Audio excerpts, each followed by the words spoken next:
Shout out muna ho tayo. Great video po. Shout out from Saudi Arabia. Saudi Arabia, yan. Wow, amazing views. Ang pangalan po niya ay si Amara Hali Patarasa. Yan. Shout out ho sa inyo. Mabuhay ho kayo dyan. At God bless ho. Ingat ho parati dyan. Ano ha?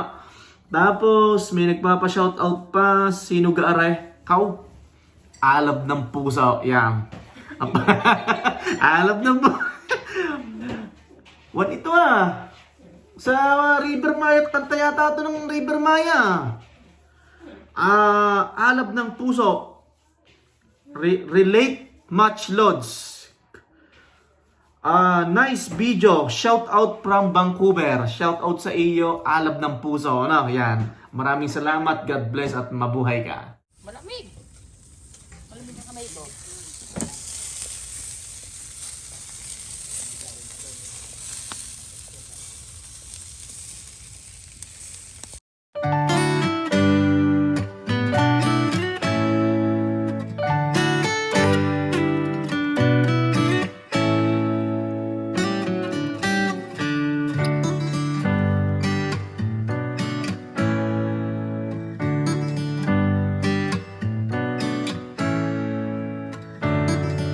Yon, nagbabalik na naman ho tayo. Kung saan ho kayo naroroon ay magandang umaga, magandang tanghali at magandang gabi sa inyong lahat. Ngayon ho'y araw ng linggo at have a blessed Sunday ho sa lahat. Ano? Ay siya, ay kamusta ho kayo? Sana ho kayo ay ayos lang diyan. Ano? Una po sa lahat ay maraming salamat ho sa mga comments nyo, sa mga likes nyo. Marami po akong natututunan at syempre yung lahat pong nakakapanood ng ating video sa huling upload natin kahapon ay dapat ho tayo hindi magbablog ngayon ay kaso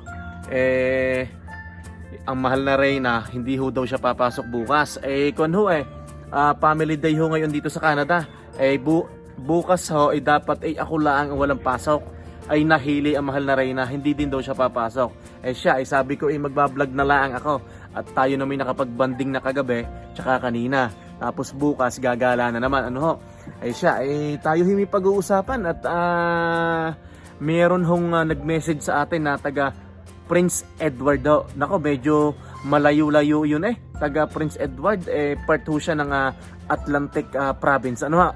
Ito ho, ang weather ho ngayon positive to. Kanina nag-ihaw ako dito. Yan, nag-ihaw kami dyan ng giniling na karne. Tinuhog ko lang, ginawa ko lang pahaba. Tapos ito yung aking pinaka-grill, aking munang nilinis. At mamaya hugasan ko ng tubig tapos itatago ko muna.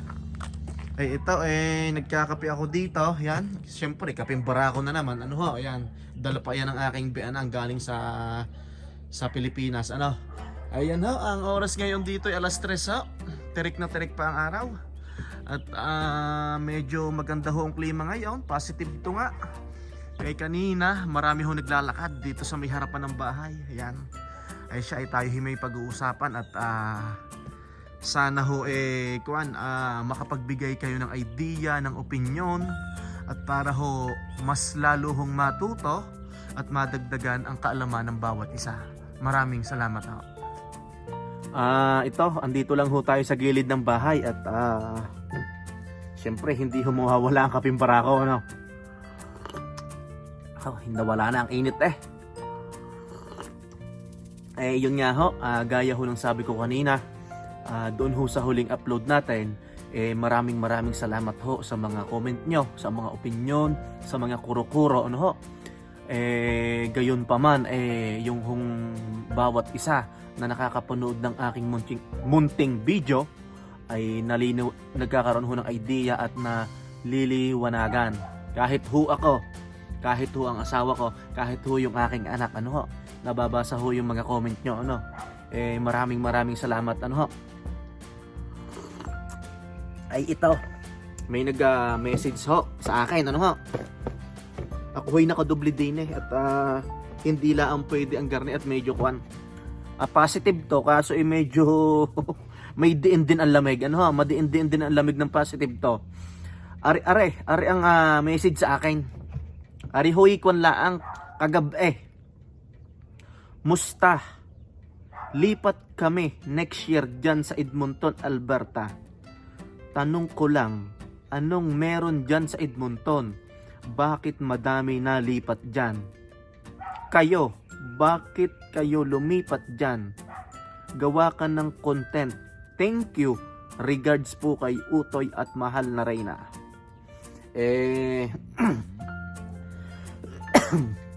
Paano ba ito mahirap simulan ito, ano? Syempre, ako muna, kailangan ko nga sabihin ang dahilan ko kung bakit sa Edmonton kami lumipat, ano ho? Unang-una, sunod-sunuran ako dyan sa aking asawa dahil ang aking asawa ay siya ho ang mas nauna sa akin dito sa Canada, ano ho?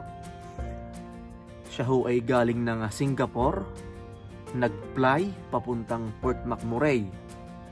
Tapos, siya ay hindi po pinalad na ma-permanent resident.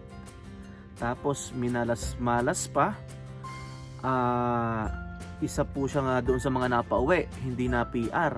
Tapos nagkaroon ng sunog sa Port McMurray. Hindi ko alam kung anong year iyon. Mamaya tatanungin natin at naglilinis ng bahay. Tapos yun nga, nasunog sa Port McMurray. Tapos lumipat siya ng Edmonton. Yan, ano po, gayaan po ang nangyari. Tapos pagkatapos ng Edmonton, yon umuwi siya ng Pilipinas. Tapos panibagong apply. Pagbalik niya rito, kasama na ho ako. At doon ho kami bumagsak sa Newfoundland and Labrador, City of Labrador. Yan, ano po, gayon ho ang nangyari. Sa madaling salita ho, sabi ng mahal na Reyna, kaya gusto niya dito sa Edmonton kasi dito na daw siya nasanay, ano ho. At mostly andito ho daw yung mga kakilala niya. Tapos number 1, 5% lang po ang tax dito sa Edmonton, Alberta. Yan ho ang isa sa mga naging dahilan, ano ho. At saka ho, syempre Edmonton parang malapit lang kami sa Calgary, ano ho. Tapos medyo malapit sa Rocky Mountain. Pag sa Vancouver naman, parang 12 hours yata papuntang Vancouver, ano ho. Yan. Pero tatalakayin ho natin at ano nga ba hong meron dito sa Edmonton, ano. Pero bago ko ho sinimulaan ang topic na ito, syempre, bago lang ho ako dito sa Edmonton. Syempre, nagtatanong muna ho ako sa mga matatagal na rito. Nagsaliksik muna ho ako ng 2 oras. May mga minessage ho ako dito na kumare at kumpari ko, mga katrabaho ko, kung anong meron dito sa Edmonton, ano ho. Ay siya, pag-uusapan ho natin iyan. Okay, unang-una ho, ang pinakamahalaga sa lahat ay eskwelahan, ano ho. Ilan ba ang university o college dito sa Edmonton, Alberta? Andito ang University of Alberta. Andito ang Concordia University. Andito ang NAIT. Andito ang McEwan University. Andito ang Northwest College. Andito din ang The King's University. Andito rin yung Vanguard College. Meron pang Yellowhead College. Tapos marami pa Marami hong mga college pa rito. Ang binanggit ko lang ho yung parang mga, sabi kasi kanina ng kumpare ko, ang banggitin mo na lang yung mga university at college na parang nangunguna dito sa Edmonton, Alberta, no. Yan, binanggit ko na ho. Marami hong school, ano ho. Yan, nabanggit ko na yung mga eskwelahan. Tapos ano pa ba? Tapos syempre, andito ho yung West Edmonton Mall, yung hindi ko alam kung isa ba to sa pinakamalaki, pero na-vlog ko na ito Pero syempre, malaki ho itong West Edmonton Mall. So, andito ho siya sa Edmonton. Pero, paki-correct na lang ho kung mali ako. Itong West Edmonton Mall na ito ay, saan ba? Pang-ilan nga ba ang West Edmonton Mall na malaki?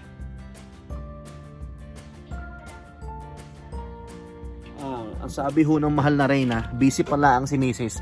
Ang sabi ng mahal na Reyna, isa daw sa malaki. na mall sa North America. Yan.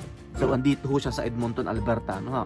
Tapos, meron ho ditong Rogers Place. Ano ho? Yan. Isang magandang ano ba to? Palaruan stadium. Ano ho? Ay, kaya namang sarap eh. Ay siya, kamusta ho kayo? Sana ho kayo ayos laan diyan, ano? Pag ho kayo nasa Edmonton, tanong din ang taga Prince Edward kung gaano daw kalayo ang airport dito. Ang airport ho dito ay ipapakita ko sa screen. Mula ho dito sa location namin sa west, sa may Mayfield, ang airport ho ay 33 minutes. Ano ha? Yan. Siguro pwede nga 35 o pwede maging 40 minutes. Ano ha? Yan ho ang layo ng airport dito. Papunta ho sa... papunta nga sa airport. Yan. Tapos, gano'n ho kalayo ang Vancouver. Mula ho dito sa Edmonton, papunta ho sa Vancouver. Sa British Columbia ay 12 hours. Ano ho? Yan. 12 hours. Tapos, gaano kalayo ho ito sa Saskatchewan, sa Regina? 7 hours and 30 minutes. Yan. 7 hours and 30 minutes. Papunta naman hong Calgary, gaano kalayo? 2 hours and 57 minutes. Ano ho? Yan. Pero syempre, depende ho yun kung ito ho mga binabanggit kong oras, syempre depende ho yun sa inyo kung gaano ba kayo kabilis or mabagal magpatakbo. Ano ha? Are ang isa sa masarap puntahan dito, yung Rocky Mountain. Ito sa may bump. Pag ho kayo pupunta ng bump, 5 hours and 5 minutes. Ano ho? Yan. Ito. 5 hours and 5 minutes. Ano pa? Baka ako'y merong hindi pa nababanggit. Ano ho? Yan. Sa mga eskwelahan naman ho dito ng high school, syempre marami ho dito. Tapos may bus din dito. May train. Ano ho? Yan. Pag sa mga kainan, ay marami ho din dito. Ano? Yan. Yun nga ho ang tanong ng ating kababayan, nalilipat ho dito next year. Galing ho ng Prince Edward. Ano ho? Sabi niya, tanong ko lang, anong meron dyan sa Edmonton? Bakit madami nalipat dyan? Kayo, bakit kayo lumipat dyan? Gawa ka ng content, thank you. Yan. Yun lang ho. Yun nga po, sabi ko kanina, kaya ho kami lumipat dito. Parang kabisado na ho ito ng mahal na reyna ng aking asawa. Ano? Tsaka dito ho siyang maraming kakilala. Oh, yan, ang mahal na reyna may ginagawa. Ano kang ginagawa, ma? Ano? Embutido? No. Ano to?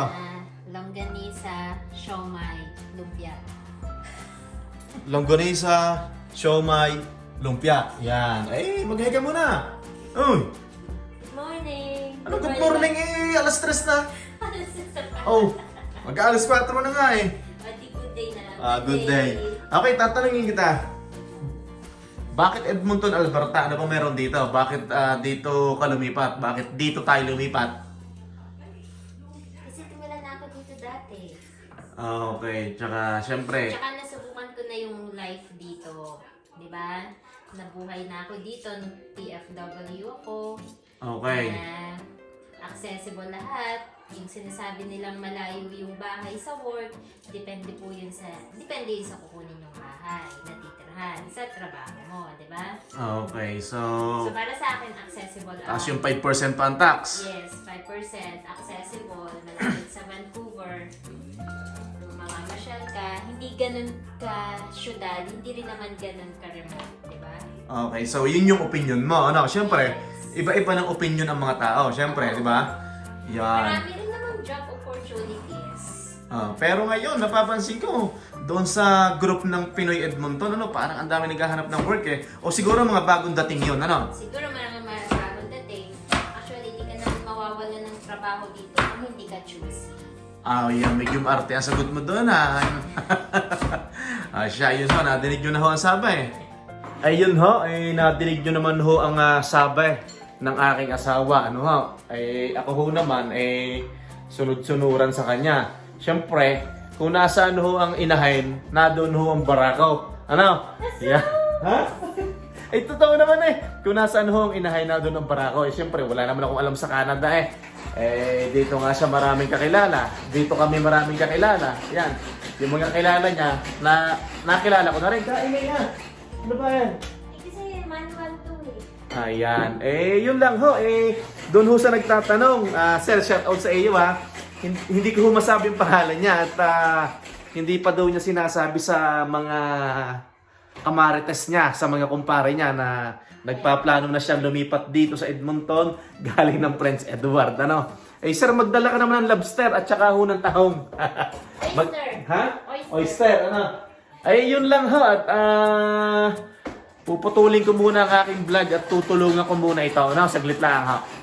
Eh siya, ayun ho.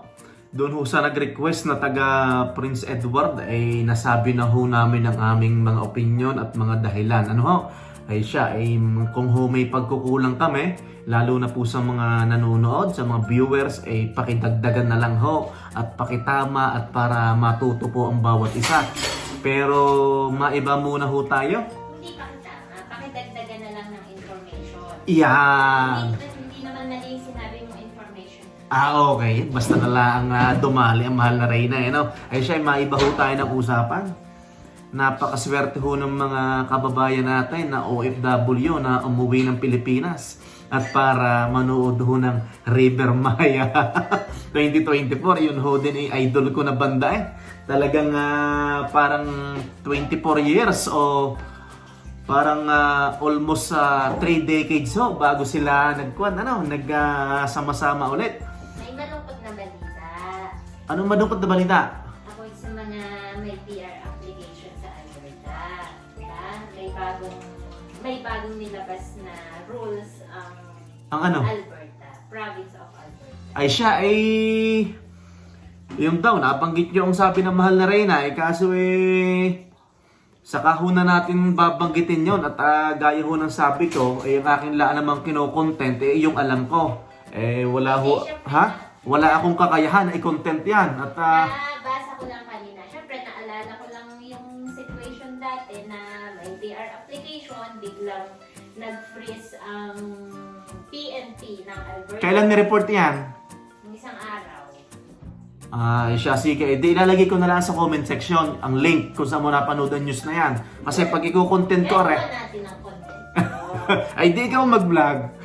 Ay siya, isang bata na putol doon sa concert ng River Maya. Talagang nakakatuwa ho doon sa mga River Maya fans dyan, gaya ko, talagang matindi yung concert na yan, ano? Hindi ka na nakatulog eh. Yung talagang ilang hong play ako sa YouTube. Kaso yun nga, doon ho sa mga nakakaalam, yung isang lead guitarist doon, wala ho si Perp Di Castro, ano ho? Tapos pa ang kwan doon, ang pangyayari doon ay kwan, hindi ho ginamit ni Rico Blanco yung original na na kwan, yung sa 214 yung original na tunog talaga talagang pero syempre siya yung sumulat ng kanta, may karapatan naman siya na baguhin yun kaso yung kagaya natin na tagahanga, doon na tayo nasanay. Siya, hindi na, yung ikinukwento ko na hindi na ito related sa Canada. Commercial lang ito, patalastas. Siya, kung saan ho kayo naroroon, magandang umaga, magandang tanghali, at magandang gabi sa inyong lahat. Hanggang sa muli po. Ito pala, maghiga muna, sama ko. Naghay na ako. Magpala ka na muna. Magandang gabi ho dito sa Edmonton, Alberta. Maraming salamat po. Mabuhay po kayo at God bless everyone. Bye-bye. Maraming salamat pa.